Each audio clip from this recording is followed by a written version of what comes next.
Hola, em dic Andreu Dalmau, vinc de l'Institut Ramon Berenguer IV i avui us recomanaré El cor quiet de Josep Carner. El cor quiet és un recull de poemes d'aquest poeta català que va viure durant el segle XX. Josep Carner neix el 1879 i mor el 1970. És un poeta que va ser molt influït per al context històric, ja que va ser exiliat després de la Guerra Civil. Aquest recull de poemes de Josep Carner està dividit en 5 parts. El poema que us llegiré ara forma part de la 5a, l'assenyament. El castell de l'oblit. Vora la mar hi ha el castell de l'oblit.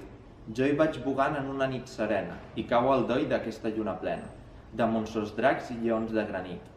N'hi ha un nom al portal, ni un ca contrit que reti sos ulls, la humida ofrena.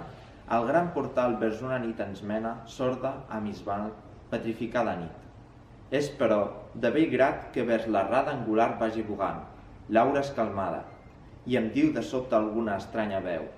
Només sent un batec d'eixes estàtues, qui tot dret, sense anells ni plomes fàtues, puja amb l'ombra gegant de son menyspreu.